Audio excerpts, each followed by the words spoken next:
Hi, I'm Clara Rose, and this is Influence Matters, the show where each week I share tips, tricks, tools, hacks, resources, and sometimes interviews with savvy influence builders just like you who want to strategically and intentionally cultivate and build influence, because we know that influence is how we organically generate leads for our business, ministry, cause, or brand. And that is why we're here today, my friends. Before we start, of course, I have to say thank you to our sponsors. Thank you to Rosedale Publishing. They specialize in business books for entrepreneurs and professionals just like you who want to create a book, a business brand book to use as a tool in their marketing efforts, and of course, generate leads organically for their business, ministry, cause, or brand. And then, of course, a special thank you to the fine folks over at Tampa Bay Multimedia and WeBeam TV, where we are here today in the studio, for they truly make this show possible. So thank you, thank you. Okay, so today we're going to talk about something that is near and dear to my heart. You know, each week we talk about things that are matters of influence. And influence is so integral. I can't even speak this morning. It's so important.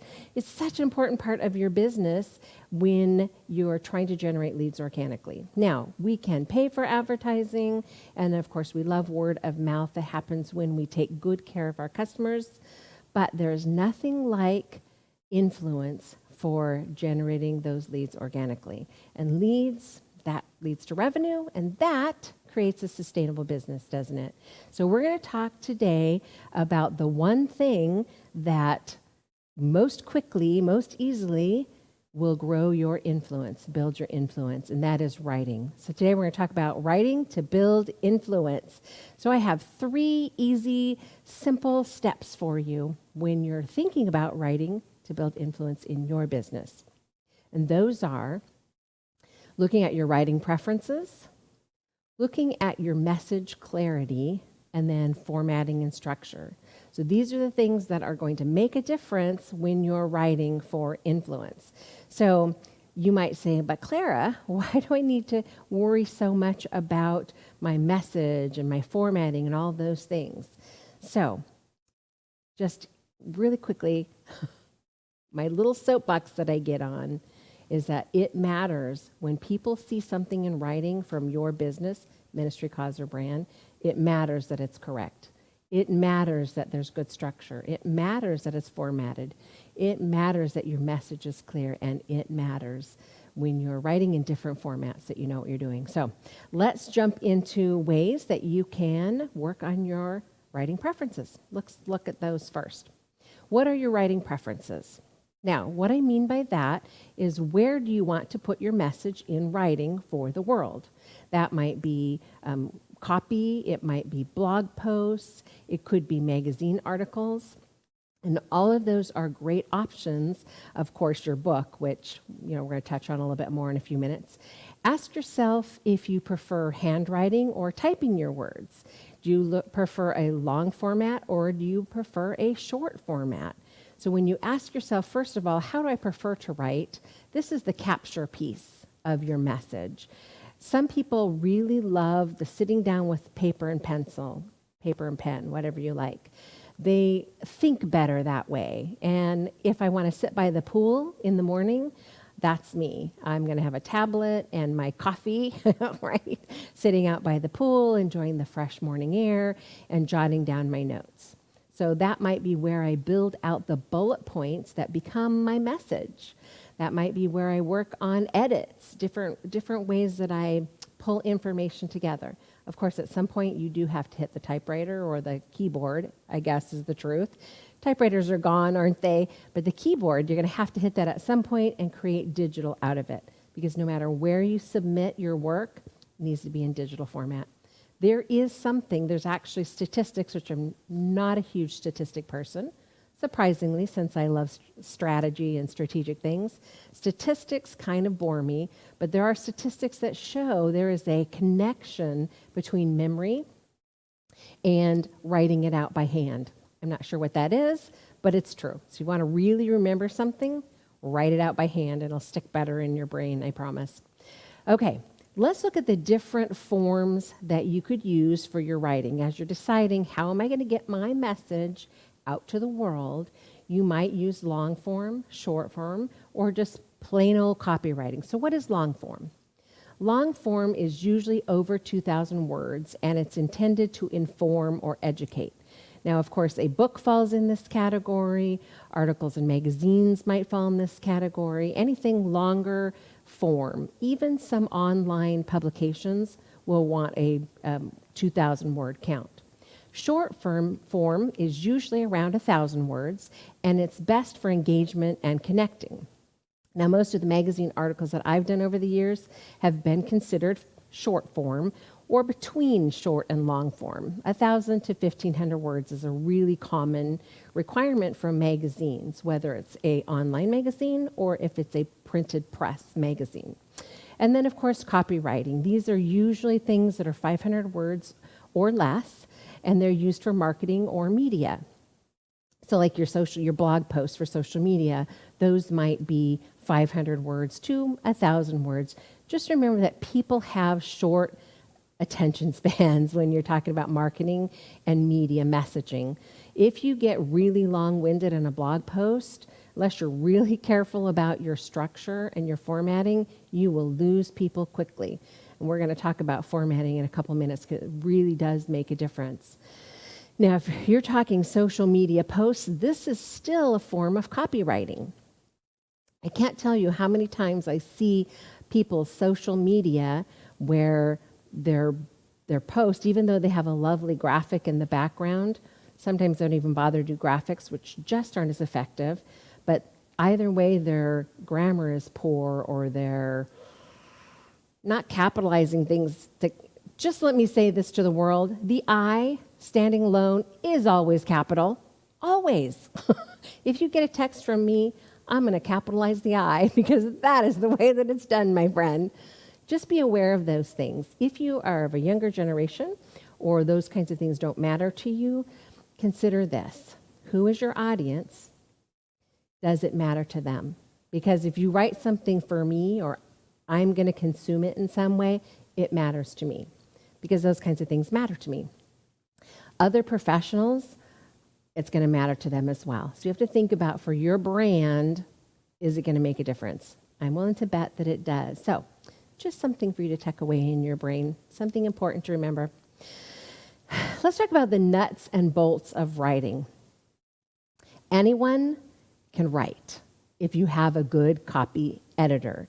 It's really 100% about your message clarity, your formatting, and the structure. Those are all necessary, and guess what? A good editor is going to do those things for you. So I'm here to say, hire an editor, my friends. An editor isn't going to cost you a lot of money, but they're going to make a huge difference when it comes to how your messaging looks to the world, how you present yourself as a professional or entrepreneur to the world. People want to connect with people who speak their language. And if you're after professionals and other entrepreneurs, other business owners, it's going to be really important that you put your best foot forward, and an editor can really help you do that. Now, not all editors are created equal. There are copy editors who will help you just with the editing of basic copy, and there are editors who work on structure and format. There are editors who work on all sorts of different types of things, sometimes social media posts. So whatever format that you're looking for, find yourself an editor that specializes in that kind of work. They are worth the money, I promise you. Then, of course, if you're hiring somebody for an editing of your book, that is a whole different ball game. So, for instance, when people hire me in my business, I do editing. I do developmental editing. If you've not heard that term before, it simply is the kind of editing that develops your content as it goes. So you can get your ideas, thoughts, concepts, whatever they are, out of your brain and into written format, and then a good copy or a good developmental editor can go in and make it flow nicely and develop the content for you a little bit. They're going to help you with grammar, punctuation, sentence structure in general, and then flow. Really important when you're considering a book. And of course, I do offer that when I co-write with somebody. That's part of what we work on, is that you have a good outline to follow, a good structure to follow, so that you don't meander too much. Because meandering in a book is going to lose your reader. Not that we're talking about books today, but I'm telling you, as you talk about editors, finding the right editor for the job is absolutely important. Okay, let's move on to the next piece before we run out of time. Let's talk about message clarity. So why is it important to have message clarity? Well, what is the why of the content that you're writing? What is the purpose behind the content you're writing? Is it to get leads? Is it to inform or educate your reader? What is the why behind the writing of your content? We're not writing for no reason at all, of course. And then what? You need to have a clear outline for what you want to write about. So if you are trying to educate, you need to have clear bullet points that drive home the actual message that you're trying to get across. And then who are you writing for or about? Who are you writing to? Who are you writing about? This is just good when you're pulling together your content to have in mind. So if you're writing for people who are at a professional level in an organization, you're going to write differently than you're going to write for somebody who's just a layman who doesn't have the same understanding or knowledge that the professional in that industry is going to have. So I think you've probably heard this before. There's a couple of gurus out there that talk about know your why, start with your why. Really important. Start with your what, but really important to start with your who. I do have a pro tip for you, of course. If you use a tool like Grammarly or in Word, you can use Editor if you're a Word person, because grammar really does matter. And if you turn on the readability statistics in Editor, there's a setting for spelling, grammar, conciseness, formality, punctuation, conventions. All of those things are looked at. And so with a click of it's this simple. Upper right-hand corner, it says Editor, and there's a little pencil. Click on it, and it's going to look through your entire document, and it's going to look for those things. Are you using good sentence structure? Is it concise? Is your grammar good? Is your punctuation good? It's going to give you suggestions. And then once you correct those things, actually a little pop-up is going to say, oop, 100%. A little pop-up is going to tell you what your reading level is. Now, your reading level becomes more important as you talk to the general population, understanding that I don't totally agree with this, but the experts say you really should write at a 5th or 6th grade level. Now, I would hope that most of you who are watching this, we read and write and function at higher than a 5th or 6th grade level. But I suppose that's not always a good assumption for everyone. I like to keep mine hovering around the 9th or 10th grade level. Then I know that pretty much anyone who consumes my content with my ideal customer is going to be able to read and comprehend. Depending on the project that I'm working on with a client, I may adjust that. So if you're writing for a younger audience or a less educated audience, you could drop that. But it's going to give you a readability. It's also going to tell you how many passive sentences you've used, some of those things that are important. If you really care about getting good message clarity, you're going to pay attention to those things. You're going to pay attention to how is my end reader going to be able to consume this content? Is it easy to read? Does it flow? All of those things are going to make a difference and matter. All right, let's move on. Let's talk about message clarity. Now, we did talk about it a little bit a minute ago, but I want to go into more deeply your message clarity. What is the purpose of writing your content? Now, we talked about it just briefly a second ago, but I want you to really dig deep here, right? Dig deep and say, what do I want to accomplish with the writing of this, right? Am I looking to educate my customers so that they buy my product? Am I looking to tell my customers about my professionalism? Am I looking to educate people about the differences between hiring me versus hiring somebody else?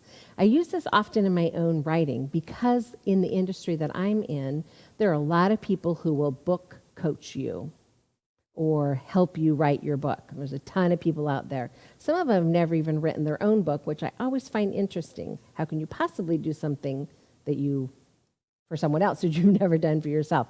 But that's an important piece to understand, is that there's differences between you and the other people who offer the services that you offer. So your why, part of your why, is to educate them about those differences. And then having that clear outline about what you want to write. I see too many people skipping this, so I really wanted to hammer this home. Get a good outline, bullet points, if you will, 3 bullet points. What do I want to say in this? It will prevent you from rambling and meandering all over the place. If you say, in this marketing message, I want to make this point, and this point. Then as you flesh out the pieces, you make sure you're staying on task or on track to what it is you're really trying to accomplish. And then, of course, I already really talked about this a lot, but don't forget who you're writing for. It makes a difference. Who are you writing for or writing about?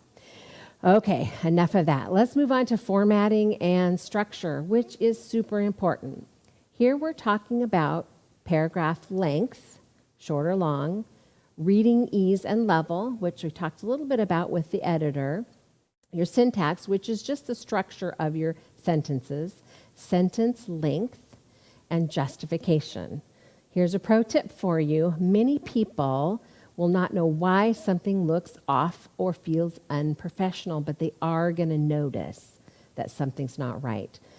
Have you ever read something and you thought, well, that feels wonky or that doesn't read right? You might not know why it doesn't feel right unless you have a strong, English background or educational background. And even for me, sometimes I'll read something and I'll think, gosh, that just feels weird. That doesn't read right. Something about it isn't right. It could be the syntax of the sentence. It could be the justification is off. Whatever it is, those kinds of things I notice easily. But sometimes something will, I don't know why this isn't right, but something's not right. So as you read through your paragraph or article or whatever you've written, make sure that you go back and you look at formatting issues. Paragraph length is really important in a book, for instance. Paragraph length when you're in an article in a magazine or on a blog post, those things matter too. That's a chunk of text that people can get overwhelmed by. So you want to make sure that your paragraphs aren't so chunky and so large that it detours people from reading the content. So chunk it up a little bit so that it doesn't look like they're never going to get through that paragraph. Also, you don't want to have it so chopped up into paragraphs that it doesn't make sense. Sometimes sentences do need to go together in a paragraph, or it feels choppy when you try to read it. Then, of course, your reading level is super important based on your audience. And, of course, your sentence length. Now, this frustrates me a little bit in the more professional world, that some people will huge run-on long sentences. Now, while you can use punctuation, you can use semicolons and commas and to make it ultimately make sense, it's just not readable, right? So if you have to read a sentence through and it's 3 or 4 long, if it's a whole paragraph, that's just too long. People are going to have a hard time tracking with that. So see if there isn't a way that you can break them up into shorter sentences and still make sense. If you have to switch back and forth and have too many commas, it's probably too long. So think about, how can I chunk this down so it's not quite so difficult to read? Every time someone has a stop, full stop, or a period, we call them here, it lets their brain take a little break, right? You complete a thought, period, full stop. And then you complete another thought. If there's a comma in there, the brain has to remember the first part in relation to the second part. Now that seems overly simplified perhaps, but just think about that as you're looking at your sentence structure, how your length of your sentence is and how your length of your paragraph is. Pay attention to that. It's going to make a difference. And then, of course, my biggest soapbox ever in the editing world is 100% about justification. So what is justification? Justification is how your words land on your page. For instance, if you open a book, and I happen to have one here, one of my books, 8 Ways to Mind Your Own Business. And if you look at the pages, oh, can you see that far away? I don't know if you can see that far away. All of the words on both sides line up squarely. This is justified text. So it takes the words and it spreads them out so that it fills from side to side. So there are square edges from your words on both sides. Now, there are some forms of literary works that justification doesn't matter. Now, you could be left justified or right justified. That just means left justified means all of the words move over to your left, and it doesn't matter if the other end, the right side, has widows and orphans, right? Those are things that hang out there by themselves. They're called widows and orphans, and those don't matter as much in things like poetry or some sort of literary works where they want that feeling. Most professional works are going to have completely justified, straight edge on both sides of the text. It feels tidy. It looks tidy. It feels right. Anytime I open a book for the first time, I get books sent to me all the time because as an editor and publisher, people want to send me their works. I get them all the time. When I open them, that is the very first thing that I'm looking at. Is their text fully justified? If it's not, it looks and feels unprofessional, unless it's a book of poetry, and then I give them some leeway and some grace on that. The next thing that I look at is their spacing. Is it easily readable? Did they bother to put the correct formatting in the book? Now, it's not just about books, although a majority of my life and my work is around books because that's what I do for a living. Articles, blog posts, all of those things, it matters. There is a feeling of completeness, a feeling of tidiness, if you will, a feeling of professionalism to fully justified text. Unless you're centering it for some reason for emphasis, which is totally fine, all of your correspondence, all of your articles, all of your blog posts should be fully justified from side to side. That's my biggest soapbox, of course, in the formatting department. All of these things matter when you're putting content out there. This may be the first thing that someone sees about your business, is that article or that blog post or that your book. If that's the first impression they have of your business, what are you conveying to them? What are you saying to them? Are you saying, I am professional? Now, if it's littered with typos and that's a whole nother problem, you clearly didn't get yourself an editor, right? But it says, I don't care enough about my business to be professional about this. I don't know very many pieces, very many places, very many businesses where that's okay to have that attitude. But that is totally up to you because it is your business, ministry, cause, or brand, and we're going to leave that in your court. So there you have it. 3 easy things that you can do to help use writing to build influence. Have good writing preferences down. Have a good, clear message, clarity being important, and then format and structure in your copy, wherever it lives, that's going to say, I'm a professional, and this is what I have to offer you. whether it's an education, whether it's an ad, whatever it is. It's really that simple. Writing makes a difference. Writing is the quickest way to get your influence out into the world. In fact, if you're looking to build influence rapidly, having your own book, of course, is absolutely the fastest way to build influence. And that is going to organically give you leads. Okay, so if you are not aware, we have a new cohort for the Brainstorm and Blueprint. If you're ready to get that book out of your head and onto paper, then this is for you. We do a live 6-week group coaching to get you started, to get that book out of your thoughts or off those tablets or your notes and into an outline where you can actually do the work of writing your book. Then we roll over into the private support group where you actually get the writing done.